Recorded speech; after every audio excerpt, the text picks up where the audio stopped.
people that we know, and it was totally unnecessary. You know what I mean? For you to attack a man with a weapon, because what that's gonna do is put a man in a position where he wanna protect himself, and that was the root of igniting this gunplay. But the clear. All right, so first off, definitely got to get into one of the more pivotal diss tracks I've ever seen in midst of a beef, because I'm not saying that this vitriol, as far as the verbal attack, was warranted, because keep in mind, Chris Brown kicked it off his deluxe album 1111 with the track Freak, where he just comes out and basically fires off at Quavo simply for the internet rumors that they made up because they was hanging out with each other at a fashion show. So Chris Brown started this back and forth. Quavo, of course, responded basically saying he's tender because of his girl being taken, and he had a hint of Jermaine in his diss track, which the hip hop world at this point knows is a recipe for disaster. Why do I say that? Because Quavo said in his diss track that it ain't really even like that, but you steady going at me. Which, if I was to find that diss track, because we're gonna get into why I played that Jay Prince clip in a second, because that is very pivotal.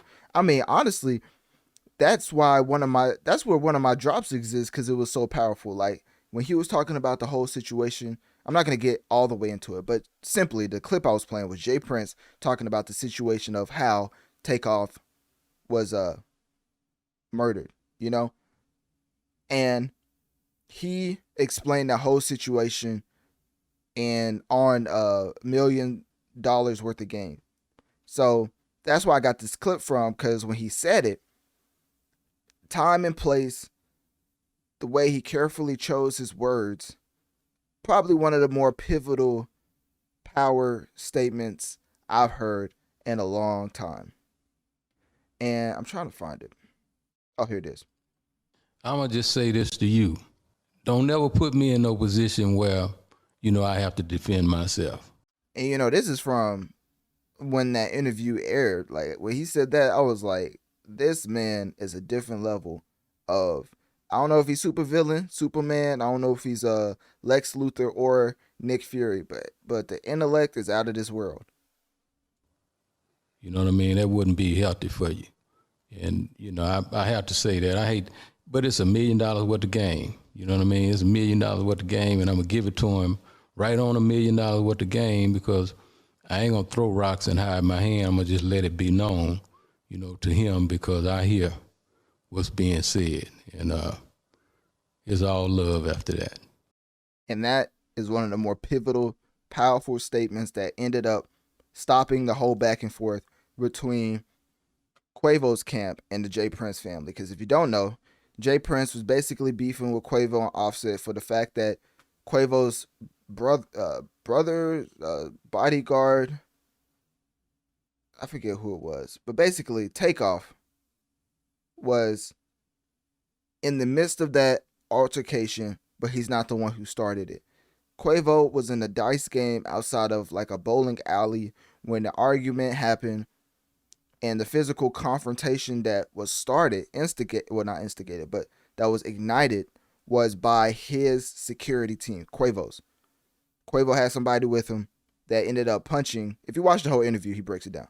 Ended up punching somebody, and now the whole situation escalated to where multiple people were shot. It wasn't just Takeoff, rest in peace to Takeoff, but it was multiple people shot, and he was just one of the people who lost his life. It's a very serious situation. The reason I'm breaking it down like this is because Chris Brown shot at Quavo first, as far as the track Freak off of his deluxe album 1111. Quavo, being a rapper, all he did was respond in a track called Tender, talking about him being tender over him taking his women and his abuse of drugs and putting hands on women. That was probably the most explicit one. But because of his hesitancy, oh, that's what I was doing. I was bringing up the track. Cause I want to quote it so y'all know what I'm talking about. So Tinder, this bar right here, and once again, Analytic Dreamz video to see the video along with the audio. But where's it up? I think it's in verse 2. Yeah, see right here. This is like some Jermaine stuff right here. Tell me, little bro, what's your issue? Is it over a girl? You said it's bigger than that, but no, it is not. Oh, that's not the one. He's still talking about taking this girl. All right. That's more lighthearted stuff. I mean, taking somebody's girl is not what Chris Brown did over this diss record, which we're going to get to in a second. Where's it at? I think he said post-chorus. Pockets. I think it's in verse 2. Secret. Anyway. Used to be wiping. Tell me it's bigger than that. No, it's not. I'm giving. Oh yeah, right here. Okay, so this is the Jermaine-esque energy that you never ever want on your diss track, because it just automatically disqualifies your diss track. Which at the time, I was saying it was pretty fire. I like the track to this day. I still like the track, but look, listening back to it, that's one of those things where reviewing diss tracks as soon as they drop, you don't get some of the double, well, not even the double, triple entendres. You don't get some of the hidden Easter eggs till later. Like, who knew that when Drizzy was talking about Chip and Dale probably got your girl Chanel, those was towards Future, because his nickname is Pluto and Chip and Dale is always outsmarting Pluto. And then at the beginning of his diss track, when he randomly said, I'm out in Tokyo because I'm bigger in Japan, which everybody was like, I mean, okay, I guess he's just filling in some bars, right? Come to find out, Future's whole manager name is Tokyo. Ladies and gentlemen, these people are wordsmiths. It should be taken as such. So anyways, so stuff on the surface sometimes comes back and I'm like, oh, I misread that by a mile, right? And I didn't, well, with the Drake stuff, I didn't even talk about it like that, but I was thinking he was going at somebody else. But back to this diss track, right? Quavo said, I'm giving respect, but I know you not. And before that, he said, you said it's bigger than that, but no, it's not. When he's referring to is over a girl, but it's bigger than that. When Quavo is just saying, I think I know it's not bigger than that. I'm giving respect, but I know you not. Jermaine-esque energy that has unfortunately ended because of this ether-like diss track. Yes, ladies and gentlemen, I'm giving this Chris Brown Weakest Link diss track ether level of quality. And the reason I'm saying this is because when you hit ether level of disrespect, the beef is over. Drake once famously said, I'm saying Drake a lot because he's the GOAT. Like, I'm sorry what y'all think your favorite rapper is taking 50 years to respond to a diss track. So back to the GOAT. Drake notoriously said on Scorpion, you have to realize that somebody will have to die when nobody will dead it, right? Going this far in your second diss track, when you are the one that sparked the feud as far as the actual music being attributed towards this, because keep in mind, I'm going to keep reiterating it. Chris Brown put out Freak, Quavo responded with Tinder. So Chris Brown started it. Quavo just responded. And then Chris Brown just responded to that response, which one could be like, oh, Quavo could have just ignored it. It's Chris Brown. You can't ignore it. Like, y'all gonna stop playing with Chris Brown like he's not one of the most iconic artists. Just forget hip-hop, R&B. One of the most iconic artists to ever live. There's a reason why when people think of a Michael Jackson tribute, they automatically think of Chris Brown. So, anyways, you can't ignore it. So he responded like every rapper would want him to do in hip hop. Chris Brown basically setting him up for a trap, hit him with this ether-like diss track that, ladies and gentlemen, I ain't gonna lie to you, this don't sit well with my soul, because I continuously say Chris Brown's the most talented musician I've ever seen, but the talent has been too much on display in this diss track because you, my brother, made your diss track is too phenomenal. And y'all gonna think I'm caping, but I'm being so serious. This diss track is too much of a high quality diss.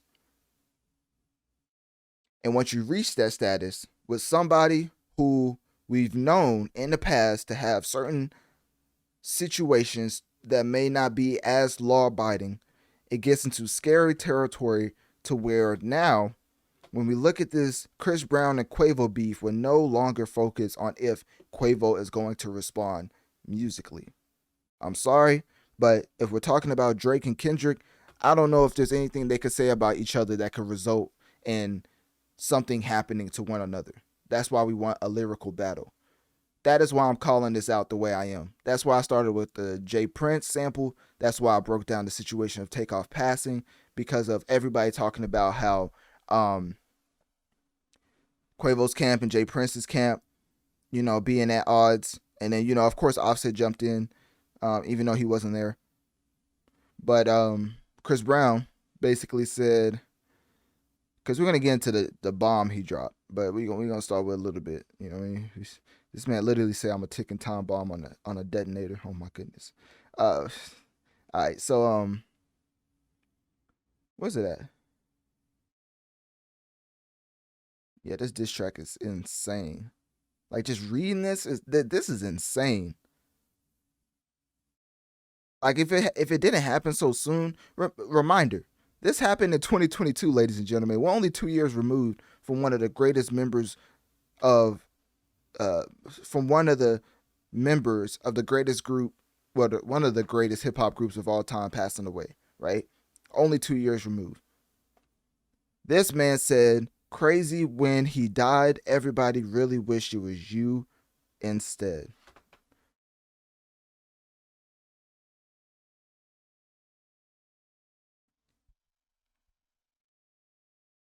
At this point, it's no longer music, and best believe me, I don't even know if I'm gonna cover this anymore because that's it right there. Like Ether, hit 'em up. What are the more notorious diss tracks out there? I don't think there's anything more disrespectful than that. I'm being completely honest. Like, the takeoff thing, bringing that up is crazy in itself. Spinning it to say that people wish it was you, it's really no music to be made after that. I ain't gonna lie to you. Like, it's certain stuff that it should be off limits in diss track land, but it's not because it's hip hop. So whenever I'm covering as a hip hop commentator, I have to respect the history and know that anybody can take it anywhere. Chris Brown took it in a place where Quavo obviously can't match it.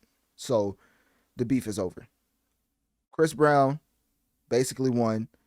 But like Thanos said at the end of Infinity War, at what cost? Because nowadays, when people see Chris Brown, they're going to always be remembered when he dropped this bar. And this, my brother, hey, hopefully you can protect yourself from the ramifications of saying that. So, anyways, what else? There's something else I want to get into. I mean, he talked about him hitting Sweetie, but like, who hasn't? Tyga, YG. I mean, even Offset. I mean, come on, why y'all think Offset and Quavo stopped talking in the first place? Like, I mean, everybody was just. It was like you ever been to Golden Corral? You know what I'm saying? Anyways, what else was I saying? Yeah, that's basically it. Yeah, Chris Brown, you won, brother. Please stop. don't diss Quavo no more. Like, I like Quavo, I like Chris Brown, so I'm caping for both. Like, on one hand, I'm telling you that this is ether level diss quality as far as the subject matter. And then on the flip side, Quavo, just let it go. And at this point, what he said, it's really nobody could tell Quavo how he should respond. I mean, hey, I'm a law-abiding citizen, so I don't care. But, some other people are not. So with that being said, I really don't have anything else to comment on. The diss track is phenomenal. And the reason why I just pinpointed that one line and I'm not breaking down the rest of the diss track is because y'all know what that diss line is going to do. Let's just leave it at that. So With that being said, click my link tree in my bio. Let me know on one of my social medias. What do you think about the Chris Brown diss track, Weakest Link? And do you think he took it too far or not?